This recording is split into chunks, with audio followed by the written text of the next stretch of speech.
Welcome to Six Flags New England on Route 159 in Agawam, Massachusetts. Now, I've done this report before, 2 years ago, but enough has changed in the park that I wanted to revisit this. So let's go toward the entrance. And here's one of the things that's changed. At the ticketing booths, they now have your metal detectors and security. So once you get your ticket, you have to stand here before you can get here. And this is the actual entrance into the main park. In front of us is Main Street. The big green coaster is Goliath. And what we're going to do is swing over to the right here. This park has more dead ends than any other park I know. And so I will show you those dead ends, and that means we're going to have to do a lot of doubling back, but at least you get to see everything. So over here is Whistlestop Park. There's really not much here except for this little tiny spray area and the season pass processing booth over there on your right. And then to the right of the season pass processing booth is the entrance to the New England Express, which is a little train ride for kids. And that's it. In front of us is the famous 1909 Ilion's Carousel. Over here is an advertisement for the first time ever. Six Flags New England is going to be open during a brutal New England winter. So we'll see how that goes. And there's a nice shot of the carousel. It's a really spectacular ride. The horses all have real horsehair tails, some of which have been pulled off, but it's still in remarkable condition for its age.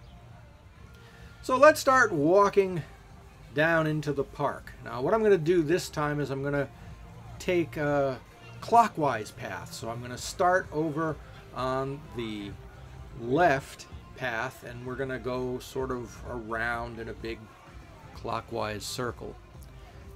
Over here on the left there used to be a pass-through into Axel Canyon, which we'll see in a minute. That's been blocked off. So to get to Axel Canyon you actually have to walk down Main Street, which is what we're going to do now. Also, the park loves playing popular music.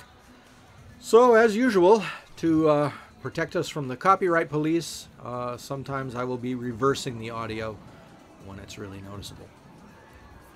Over on the left you can see a little fountain display. You can throw change in there and Six Flags donates it to charity.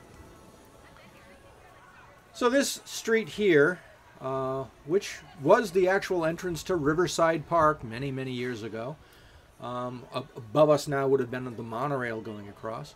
But this is basically a row of shops.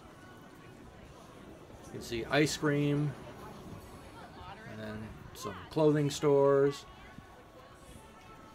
And in front of us is Scream, the park's triple drop tower, and also the great Thunderbolt roller coaster from 1942, a good wooden ride. And there's Looney Tunes Emporium, which is the largest gift shop in the park.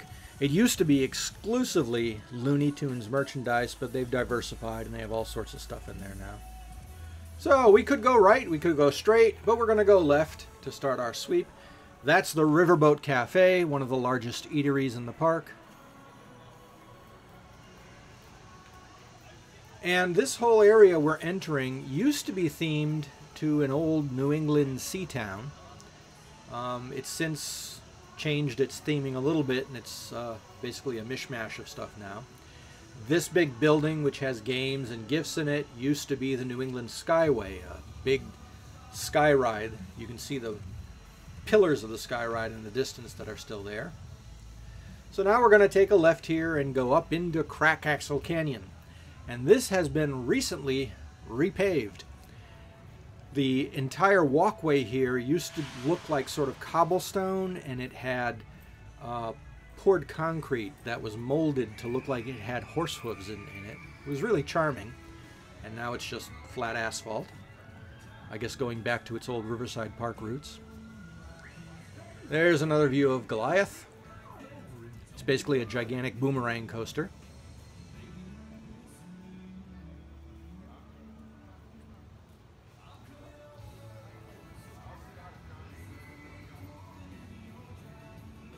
And best ice cream in the park, Cold Stone Creamery.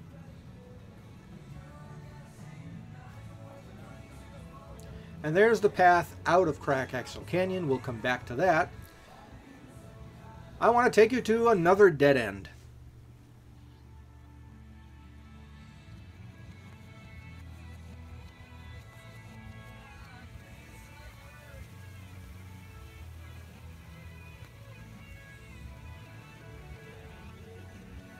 So over here on the left is that path that you used to be able to take that would get you right back to the main entrance of the park.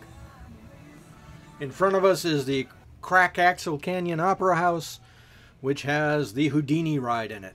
It's a really fun little sort of simulator and magic show all in one.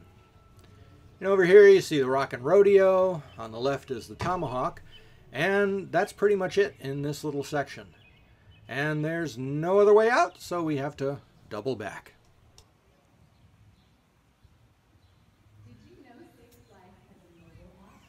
The Six Flags app puts everything you need. Riverside Park got off the ground really in the late 1930s, early 1940s. And it was the largest amusement park in New England. That was what it claimed. And it grew and grew, and it had as one of its biggest features the largest NASCAR racing track.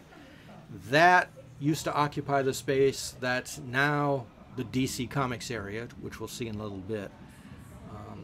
And in 1997, the park was sold to Premier Parks at the time, and Premier Parks basically turned into Six Flags, and in 2000 the whole park was branded Six Flags New England.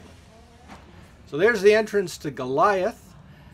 The restaurant over on our left is another big indoor eatery that serves barbecued food. There goes Flashback in the distance, which is sort of the little brother to Goliath. It's basically a similar ride, you're just sitting on top of the track instead of hanging underneath it. And here are the Stagecoach bumper buggies. This is a really big Dodgem car track. It's a lot of fun.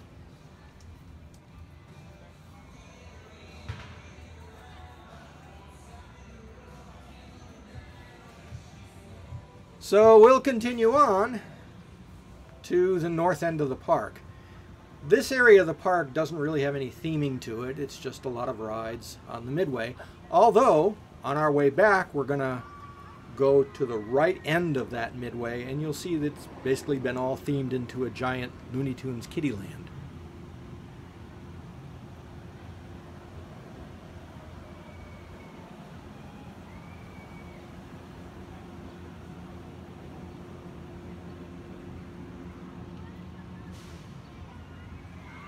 And that's looking back at where we would have come from had we continued from the Riverboat Cafe straight on instead of going up Crack Axel Canyon. So this is the back end of Take 6 on the right, which is another big eatery. And this has, you know, your typical fried food, ice cream. In front of us is Pandemonium, a spinning coaster. Used to be originally Mr. Six's Pandemonium when they were doing that creepy mascot for the park. They used to have little spinning figures of Mr. Six. That awesome lift hill in front is, in my opinion, the best ride in the park. That is Wicked Cyclone, which rose from the ashes of the infamous Bill Cobb wooden coaster, Cyclone.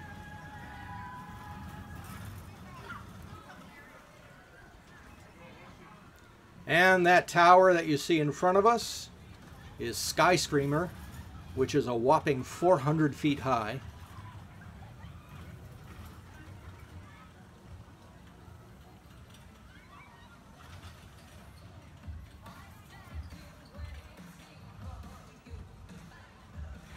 The Cyclone was probably one of the greatest wooden roller coasters ever built. It was a bit of a maintenance headache for the park, and it was really rough in its final years.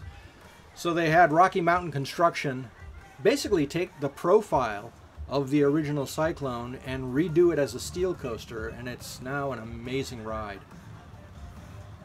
Worth coming to the park just for that coaster.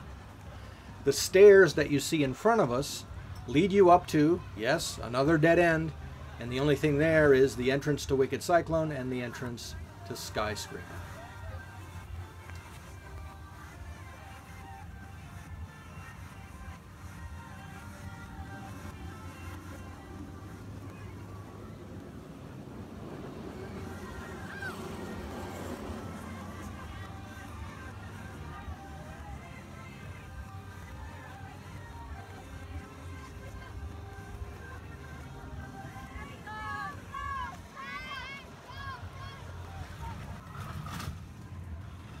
And here we have Blizzard River, which is the park's raft ride. You get pretty soaked on there from two waterfalls that are near the end of the ride. And now we're going to double back here. That's the far north end of the park. There's the entrance to Pandemonium. And we're going to go back on the opposite side of the midway from when we came in. This will have the whole Looney Tunes area for kids.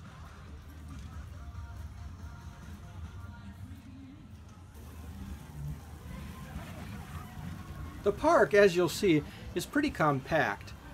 Although there's a lot of land that the park sits on, a lot of it is wetlands area, which they really can't develop. Off to our left is an expansive picnic grove that's used for outings. They have Halloween events that happen down there. But other than that, the Midway's pretty small compared to a lot of other parks. And even though the park may be small, this is one of the busiest Six Flags parks in the entire country. There's a nice little splash fountain for the kids. Over here is the Looney Tunes talent show, which is a little stage show for kids that happens all day long. And as you can see, it's a really whimsical area, very colorful buildings, a lot of fun. There's the Take 6 Cafe, which has a lot of vegetarian options, salads, pizzas, things like that.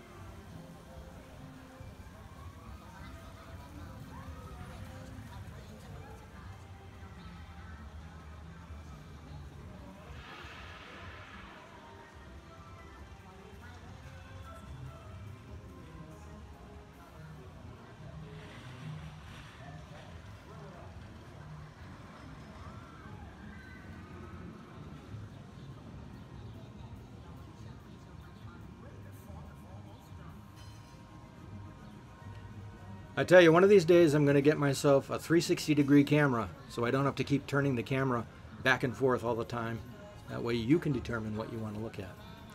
Over here on the left is a giant top hat, and it used to be a place that actually sold hats, but now it sells Italian ice.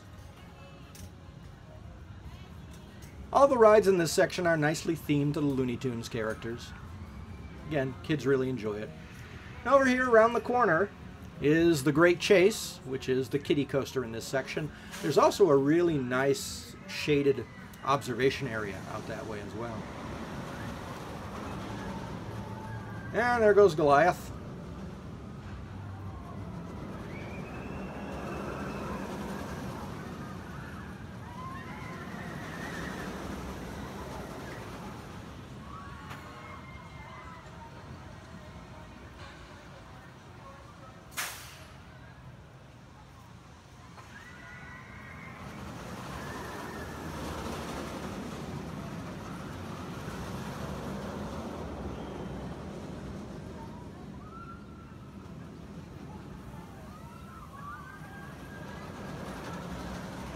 Alright, so that's the north section of the park.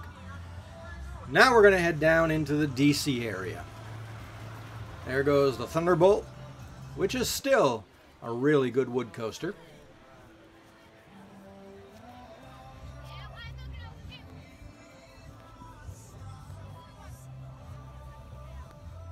And in front of us now used to be the station for the New England Skyway, big sky ride that went over us. And many years ago, in the Riverside Park days, there would have been the entrance to the monorail right there.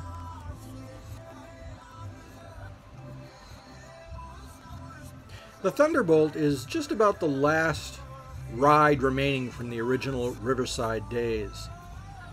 They have a scrambler way back toward the Wicked Cyclone that was original to the park. And they have a Buzzsaw, basically like a flying carpet ride, that's way down toward the south end of the park. But that's about it. Pretty much everything else in the park was put in by Six Flags.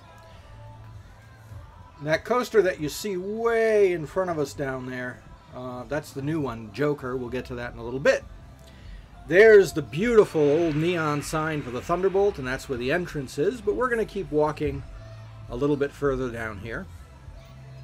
There's the Six Flags Emporium on the right, which is the big gift shop. Here's the Looney Tunes Emporium, which, as I said, used to be exclusively Looney Tunes, but now has a lot of other gifts in there as well. And what we're getting into now is the Rockville section. You can see the Joker straight ahead, that blue and green track. We're not going to go down through Rockville right now. We're going to take a little left here. And this little plaza here has some eateries, including a taco place. And to its left is another big sit-down restaurant that the park has. It's a Primo's Pizza, which is the park's pizza brand. It actually has a good deal. You can get a kids portion there for $9.99, which is plenty food for people. That was Center Stage, which is the place where little kids' performances are put on. There's the entrance to Scream. And in front of us is Superheroes Adventures, formerly known as the DC Comics area.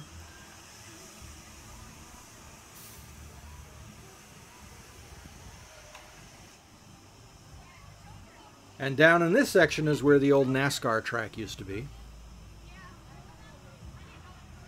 There's the theater.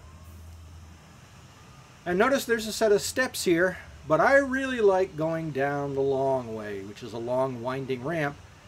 And there goes Superman, one of the greatest roller coasters ever built. Now, in my last video of this park, it was Bizarro, and I didn't like it much. It had really restrictive headrests that blast loud music in your ears and took away from the experience of the ride. But the park saw the error of its ways, and it reverted this ride back to its original form as Superman. And there goes Scream.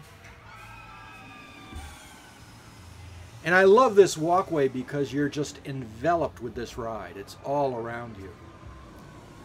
And as you'll see, it's pretty thrilling when the ride just comes inches away from you.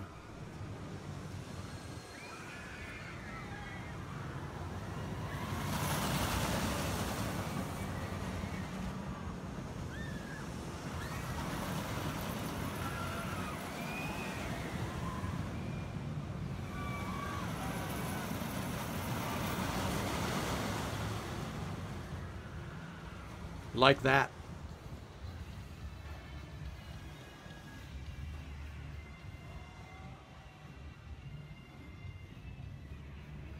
This whole Superheroes Adventure area has undergone a lot of changes, not just Bizarro, but a lot of new rides that have been put in, rides taken out. This is one of the two tunnels on Superman. Usually in the summer they have misters going, but they don't. But over in front of us right there is basically a Trabant.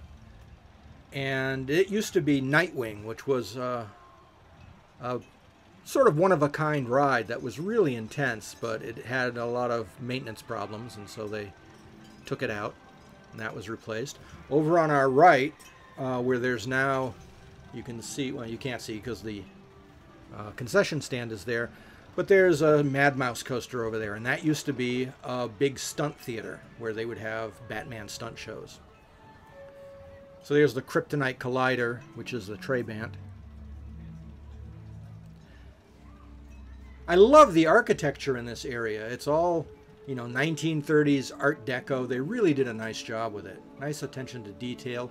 That's the queue line for Superman, which, if you could see it from the air, is actually done in the shape of Superman's emblem. And there's the actual entrance to Superman. Phenomenal ride. More airtime than I've ever had on a coaster. So there's a gift shop, which is actually the exit to a Superman. There's a Johnny Rockets, if you're into burgers and shakes. And this ride sits right alongside the Connecticut River. Gives you gorgeous views when you're up there.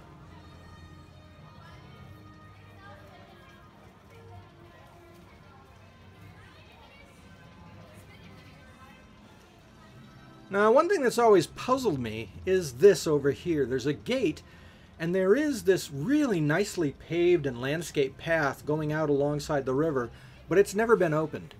And I thought that would be a nice way to sort of tie disparate sections of the park together, because the path actually goes down toward the far south end of the park and then up near the north end. And it would have been nice to allow people to see the beauty of the river out there. Who knows? Maybe that will someday. This is the Hall of Justice, which basically is just a meet and greet with superheroes. And look at that. Isn't that gorgeous? It wasn't open when I was there, so there you are.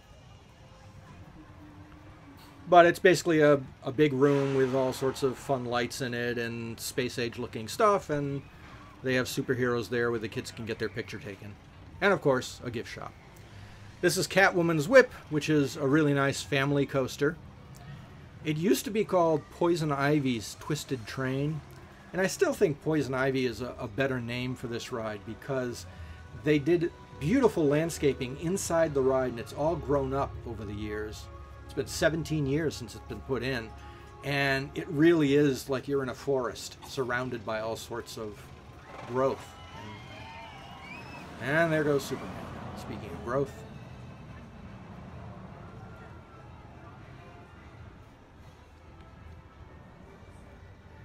So this area is not a dead end. You can get out by climbing this seemingly endless flight of stairs, and this will take us up to the other end of the Kidsopolis, the kiddie area that we briefly saw before we went down into the DC Comics area.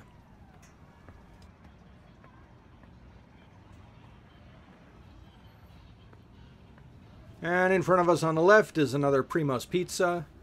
There's a kiddie car ride. And you can see all these wonderful strange shapes. It looks sort of like Dr. Seuss.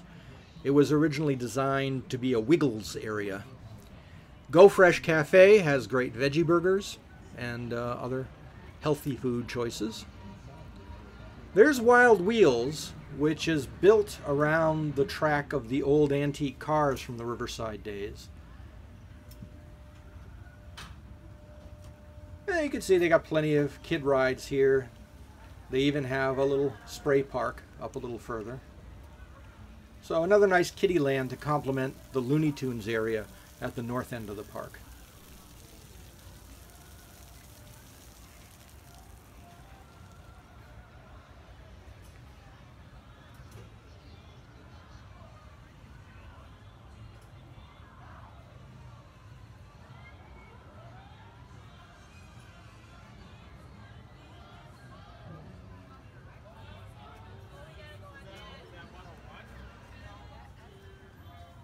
And in front of us is the big Rockville Theater, where they do shows.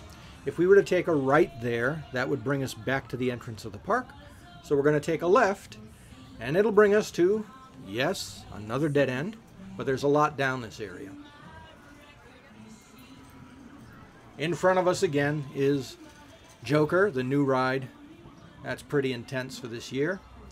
There on the left is Buzzsaw, which, as I said, is one of the only rides left over from the old Riverside days.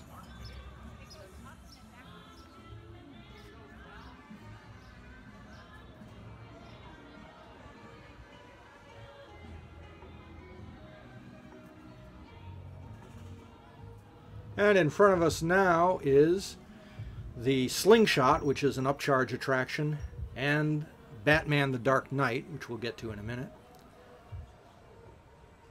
But what I want to do is stop here and let's take a look at the Joker going through its paces. It's an unusual ride. A lot of Six Flags parks are getting these. I'm glad we got one. I haven't ridden it yet, and I don't know if it will, because I don't know if my brains will take it. Although my brains are scrambled enough, so it probably wouldn't matter.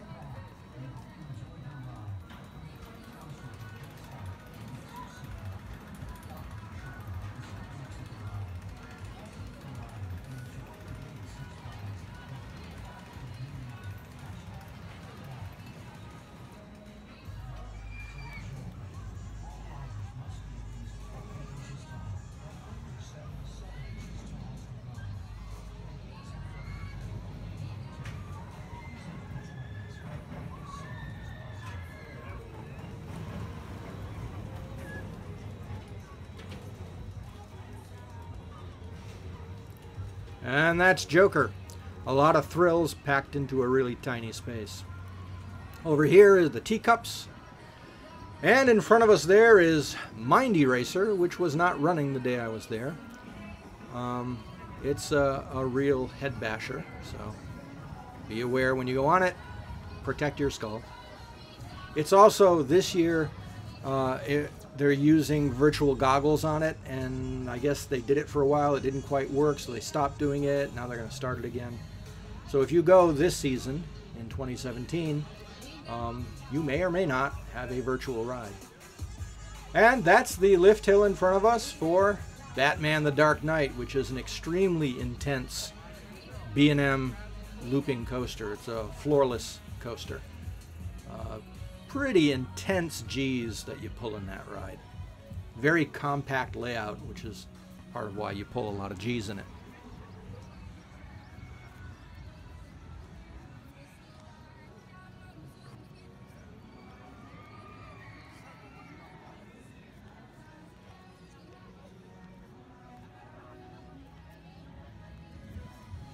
We're now at the far south end of the park, which in the old Riverside days was nothing but a parking lot. Now it's, as you can see, it's really built up. But there's also one more important thing in this area that you probably want to know about. That's why we're going here. Over on the right here is Crime Wave, which is a really nicely themed wave swinger. And there's the entrance to the Joker. So if you want to ride that was way back there, you have to come all the way around here to get into the queue line. And then up here around the corner is the entrance to Hurricane Harbor, the park's massive water park. And on many days, the water park is even more crowded than the actual amusement park. And when the water park closes, which is a few hours before the park closes, the midway is flooded with people. So on a hot day, if you can stand it, it doesn't hurt to come to the amusement park while all the people are hanging out in the water park. So again, dead end, so we're going to have to double back here.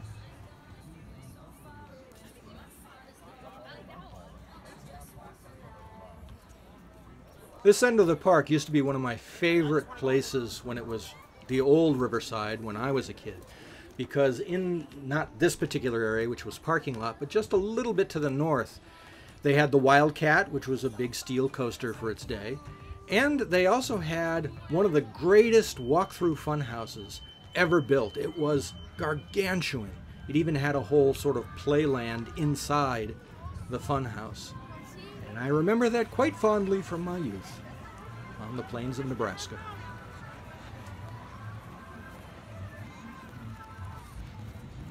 In front of us is the oddly named Villain's Snacks. You'd think Villain's Snacks would be like poison or something like that, but there you have it, Villain's Snacks. That's a new eatery. And at one time, to the right of Villain's Snacks, there used to be a bridge that would go over by the little antique car ride. So that gave you another way out of this area. But that's been blocked off.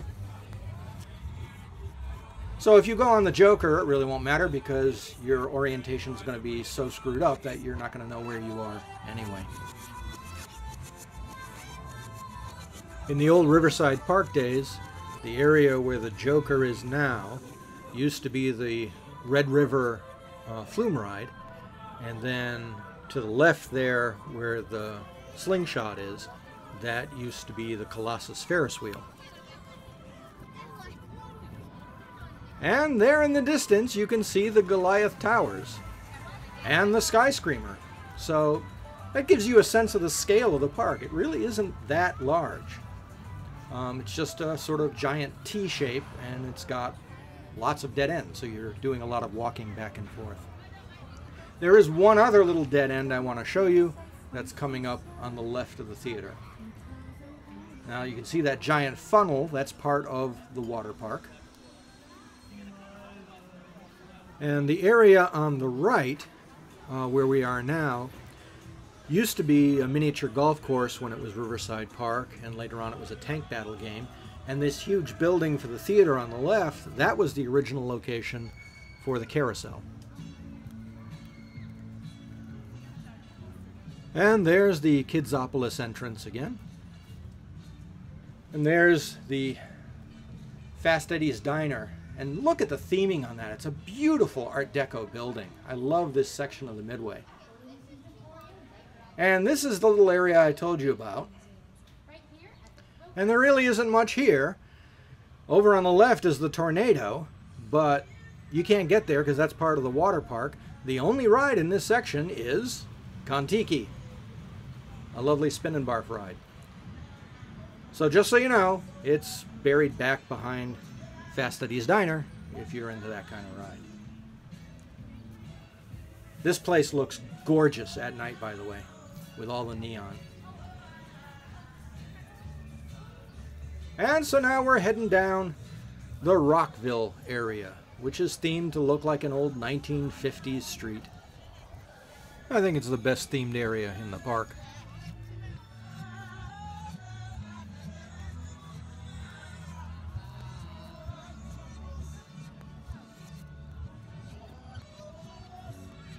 And over here, tucked away on the left, is Fireball, which the park says is a roller coaster, but I think it's just really a flat ride. It's a Larson Giant Loop. And there's some boneless wings for you. And then Game Row, where there's lots and lots of games here. And that brings us back to Looney Tunes Emporium, which you see in front of us. And there's the food plaza with the taco concession.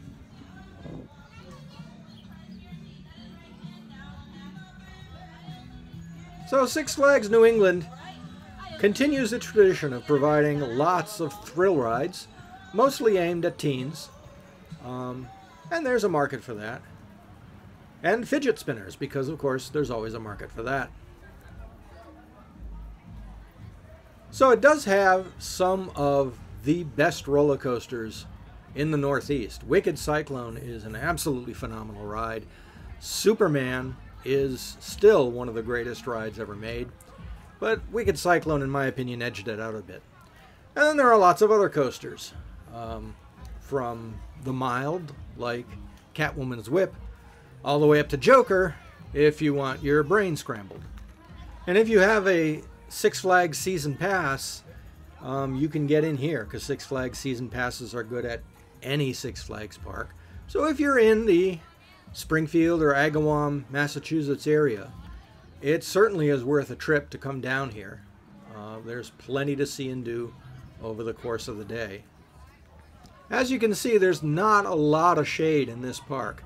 So if you're sun sensitive, you might want to heap on the sunscreen or bring a parasol or something. And get ready for a day of thrills and excitement at Six Flags New England.